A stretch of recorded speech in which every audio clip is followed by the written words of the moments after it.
E aí, turma, tudo bom? Nesse vídeo eu vou falar um pouquinho sobre a importância da gente participar de prêmios, apresentações e divulgações dos nossos trabalhos. E que vocês podem, então, decidir se vale a pena participar ou não de competições, premiações e concursos de design e como se preparar para isso. Então eu preparei esse material no Notion para vocês, que eu vou deixar disponível depois, aqui na legenda, e eu dividi basicamente em 4 partes. A primeira parte eu vou falar sobre a minha história com os prêmios e o Prêmio Bornacini.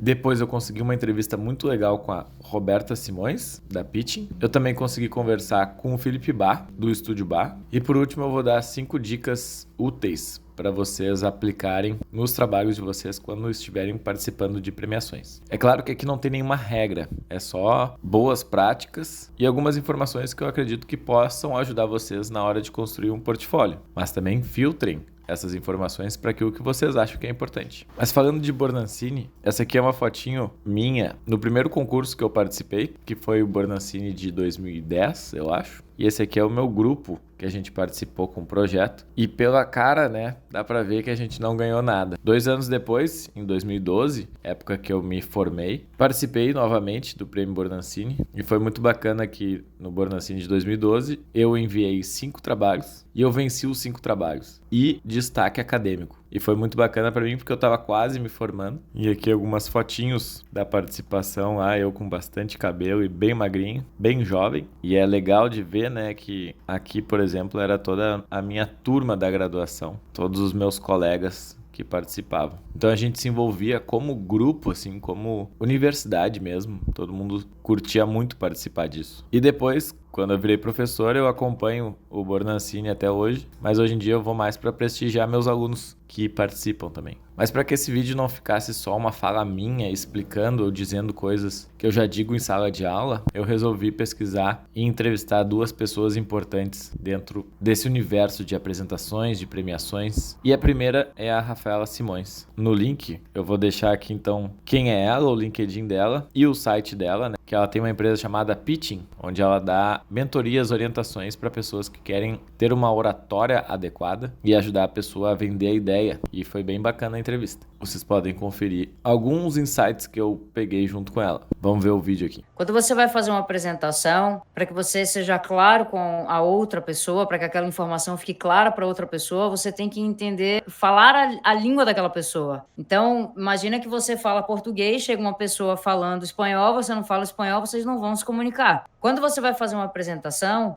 a lógica é exatamente a mesma. O diretor de uma empresa dá valor e tem objetivos diferentes de uma pessoa de uma cooperativa, de um diretor de uma universidade. A mesma coisa, a sua mãe, a sua sobrinha de 13 anos e a sua avó são pessoas completamente diferentes, com valores diferentes, momentos de vida completamente diferentes. Então, no momento que você vai fazer uma apresentação, a primeira coisa que você tem que pensar com quem eu estou falando e qual é o meu objetivo. Esses são sempre os 2 pilares de uma apresentação. Normalmente, o que a gente pensa, né? Esse aqui é o meu projeto e eu vou apresentar ele do jeito mais legal. E aí você pega aquele projeto, faz uma apresentação, põe debaixo do braço e leva igualzinho para todo mundo. Só que o diretor de uma instituição quer, às vezes, ouvir algo diferente do que uma pessoa de dentro da sua universidade. Então, você tem que moldar o discurso do seu projeto para que você consiga conversar com aquela pessoa extraindo dela aquilo que você quer. Então, por exemplo, eu quero uma parceria estratégica. O seu discurso tem que ser voltado para que a pessoa entenda que você quer isso dela e um discurso que faça com que ela enxergue vantagem em fazer uma parceria com você. Porque muitas vezes o nosso projeto ele é tão bom pra gente que eu vou contar o que eu tô fazendo e outra pessoa vai amar, entendeu? E ela vai fechar comigo, ela vai entender tudo. A vida real não é assim. O cara tá vivendo a vida dele, ele recebe 150 e-mails por dia, tem gente batendo na porta, a gente concorre com isso daqui, ó, o tempo inteiro. Se você não for interessante, se ele não enxergar vantagem naquilo que você tá apresentando para ele, em 5, 10, 30 segundos, ele vai se desligar do que você tá falando e ele vai fazer outra coisa. Ele pode até estar lá fingindo que ele tá te escutando, mas a cabeça dele vai estar em outro lugar completamente diferente. Então, para montar qualquer tipo de apresentação, Você tem que pensar sempre nesses pilares. Com quem você está falando e qual é o seu objetivo. Legal. A partir daí, você começa a construir o seu pitch. O que tu poderia dar de dica para alguém que ainda não tem essa experiência? Né? Primeiro que, já para a gente setar assim, expectativas, a primeira vez que você fizer não vai ser bom, nem a segunda e nem a terceira. Pitch é maratona. E assim, o seu personal trainer não pode treinar por você para você correr a maratona. Você não pode colocar o seu colega de trabalho para fazer suas apresentações ou querer que seu professor chegue com tudo pronto. Isso não vai te resolver seu problema. Você tem que malhar. O meu pitch de vendas e depois eu faço uma análise. É um vídeo de 30 minutos para analisar um pitch de 5. Vale muito a pena assistir para ver todas as técnicas que eu uso. Eu abro bem. Você quer apresentar um projeto dentro da sua universidade. Primeira coisa é que ideia, isso machuca muita gente, mas essa é uma verdade absoluta e verdadeira. Ideia não vale nada. Até para o designer isso deve doer pra caramba, né? Ideia não vale nada. Eu sou publicitário, eu posso falar. Sou publicitária de formação. O que importa é a execução e o porquê que aquele negócio ali existe. Então, primeiro, se você inventou uma cadeira, qual que é o problema que as cadeiras atuais têm para você estar inventando aquela nova? Por que a sua ergonomia é melhor? Ela conserta alguma questão na coluna? Ela é mais compacta? Ela tem um design muito bonito que fica lindo no ambiente e é difícil de você achar cadeiras que fiquem lindas naquele ambiente pelo preço que você está conseguindo oferecer a sua cadeira. Então, você sempre tem que começar pela dor. Tem que existir alguma necessidade de mercado. Você vai precisar entrar nos detalhes de como que você desenvolveu aquela solução, por que você escolheu determinadas cores, você vai fazer a justificativa do seu projeto. E, no final, você vai fechar com algo inspirador para mostrar para as pessoas o quanto que você acredita naquele seu projeto. Então, como é que se termina a pitch normalmente? Normalmente, você chama a pessoa para ação. Por exemplo, se você está num TCC, aí você faz toda a sua apresentação bonitinha, seu professor gostou muito, né? Tá gostando dali do que ele está assistindo, e daí você termina o seu pitch dizendo, então é isso. Você pegou toda a sua estratégia, amassou e jogou fora. Porque você precisa chamar a pessoa. O que você quer do seu professor? Você quer a opinião dele? Você quer que ele te dê uma nota boa? O que você quer dele? Então, você terminou o seu pitch e você fala, então, professor, obrigado pela sua atenção. Eu queria saber qual é a sua opinião, se o senhor acha que a gente atingiu os objetivos, se você acha que ficou dentro do esperado, o que você acha do nosso projeto, se tecnicamente ele está correto. Chama ele, porque a forma como ele vai responder a você quando você faz esse call to action vai ser muito diferente. Primeiro que ele vai responder a sua pergunta, ele não vai falar qualquer coisa. Se você não faz o call to action e termina com isso, ele pode te perguntar qualquer coisa. Quanto tempo vocês demoraram a fazer esse projeto? Mas quem que participou? Quem fez tal parte? Às vezes você não quer que ele te pergunte isso naquela hora. Você quer que ele te pergunte se ele achou que tá legal. Você gostou? Tá dentro do esperado, professor? Ótimo. Então, e só isso, essa pequena frase chamada call to action já vai levar a pessoa para um caminho do seu interesse. Então, de estrutura geral de pitch, isso daqui é um esqueleto para qualquer tipo de apresentação que você venha fazer na sua vida. Legal. Então, é sempre isso usando bom senso. E aí, dependendo do contexto, você faz um ajuste mais para lá ou mais para cá. Bom, daí depois da entrevista com a Roberta Simões, eu fui entrevistar o Felipe Bar, que é aqui de Porto Alegre, e ele tem um Estúdio Bar, uma empresa que já tem 16 anos, e ele também foi presidente da P-Design por 2 gestões. Então ele participou e organizou o Prêmio Bordancini 2020, 2022, e ele deu várias ideias boas sobre o que fazer e o que não fazer na hora de participar de concurso. A gente não só participa das premiações, que é um momento legal de poder estar com colegas, da gente poder estar vendo também coisas muito legais que estão sendo feitas, mas entender quais são esses parâmetros para a gente continuar evoluindo. Então, cara, muito da nossa cultura é de superação, assim, né? De entender sempre como é que a gente pode ser melhor. Eu brinco muito que o nosso melhor projeto é o próximo.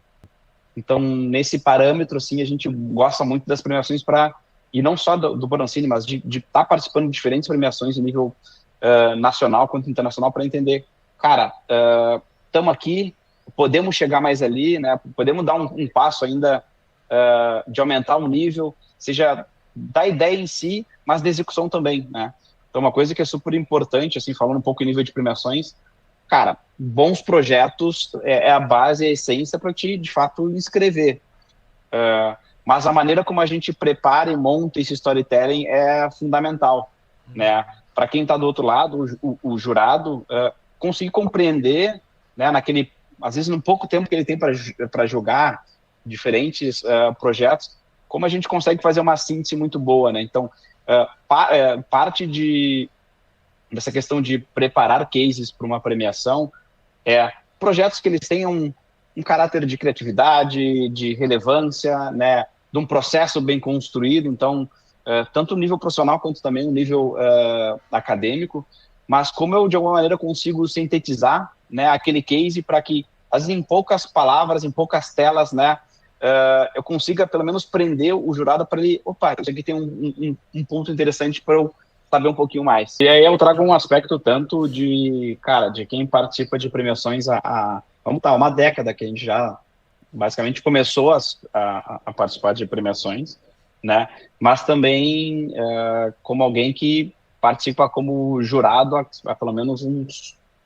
5, 6 anos. É que as pessoas tenham na sua cabeça, né, que tem que participar de prêmios, né?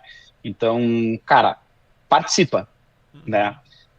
Porque aqui vai o Felipe trazer um olhar do que não fazer dentro da minha perspectiva.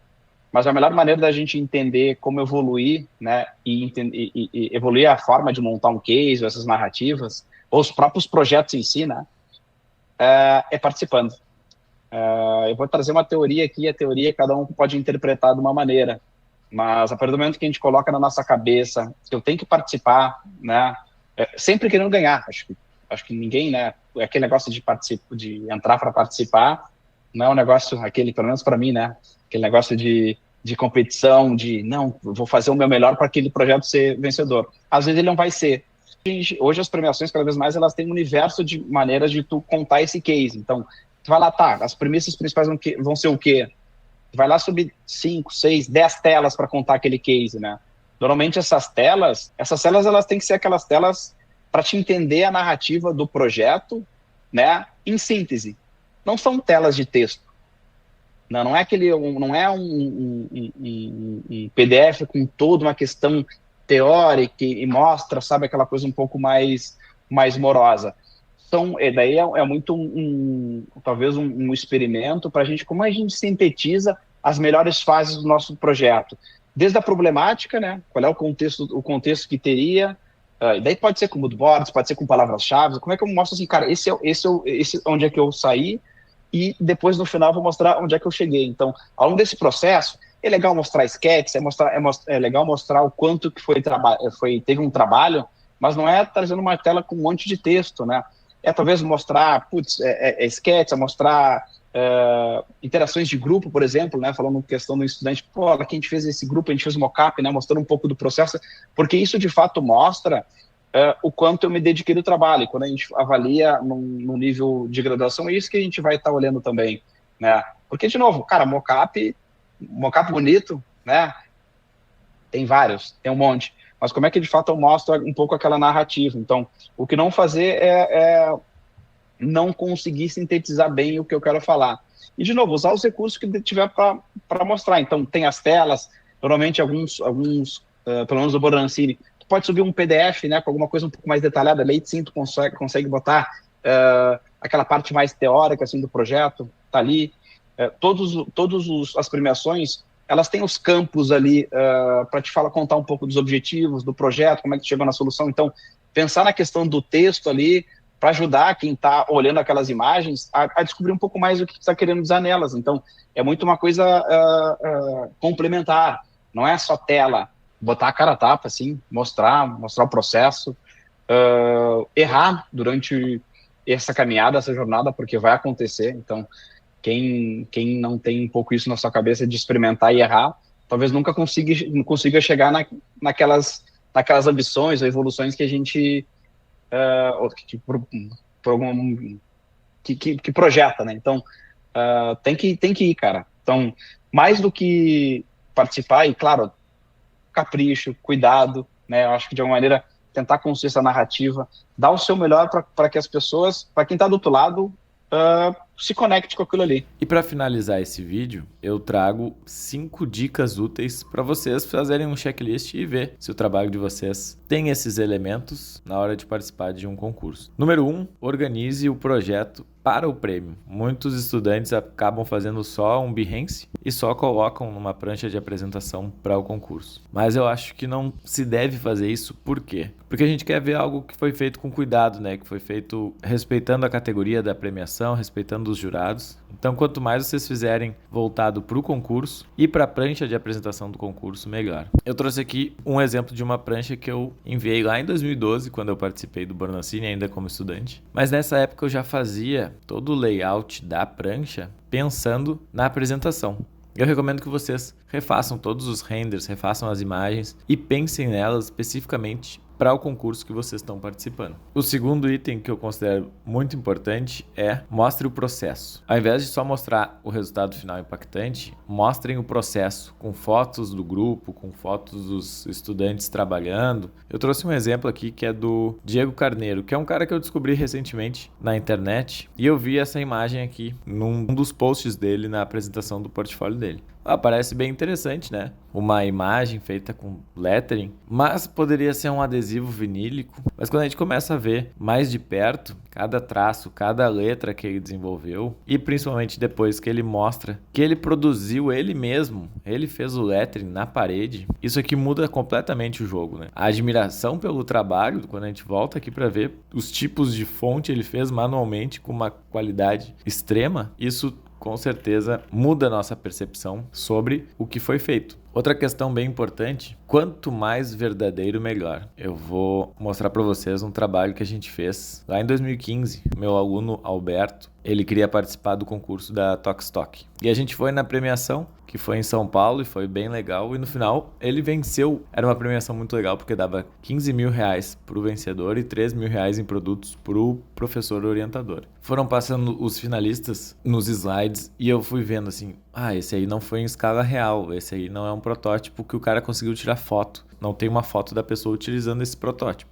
Então, algumas coisas foram tirando os concorrentes. E no final, sobraram uns 10 protótipos, onde tinha em escala real, foto de interação do usuário, ergonomia. E eu comentei para ele, cara, o teu trabalho tá muito bom. Dentre esses 10, tu foi um dos únicos, né, que conseguiu fazer um protótipo, que conseguiu fotografar em estúdio, mostrando uma pessoa utilizando a cadeira. Então, a chance de vencer é grande. Sempre tentem colocar o máximo de empenho e o máximo de verdade. Se vocês foram na maquetaria da faculdade de vocês e vocês recortaram em CNC, fizeram um protótipo em escala reduzida, também coloca que vocês fizeram, porque tem gente que nem fez protótipo. E se vocês fizeram um protótipo em escala real, prototiparam e testaram com usuários, aí a chance de ganhar é muito maior. Em penúltimo aqui, destaque o trabalho. Esse aqui é quase um óbvio, né? Organize as informações das suas pranchas, das suas apresentações. Mas o que eu acho mais importante deixar aqui claro é que o jurado ele vai estar vendo 50, 100 trabalhos diferentes. E se não tem algo que cative ele de início, não vai funcionar. Não adianta tu fazer 50 pranchas bem feitas e explicando, se no início tu não consegue explicar já o que é o projeto. Para me ajudar nesse sentido, eu sempre faço esboços. Então aqui é um trabalho que eu fiz. E esse estudo de layout vai me ajudar muito depois para que eu crie a diagramação correta, o layout correto, e faça com que o jurado possa percorrer essa prancha, identificando os pontos principais. E por último, eu comento aqui que peça feedbacks antes de submeter. E mostrem para os colegas, mostrem para os chefes, para os professores, para que possam ter um feedback adequado. E se isso puder ser antes da entrega, né, e se vocês puderem evoluir a apresentação, é melhor. Por isso eu recomendo sempre que façam e depois peçam feedbacks antes de submeter. Certo, pessoal? Então essas são as 5 dicas que eu passaria para vocês sobre a apresentação de portfólio. E se vocês tiverem qualquer dúvida a mais, podem comentar, podem me chamar, podem pedir assessoramento, que eu estou sempre à disposição e sempre com muita vontade de poder contribuir com o trabalho de vocês e com essa jornada, beleza? Então é isso aí, vamos nos falando e boa sorte para todo mundo e nos vemos lá na premiação. Um abraço!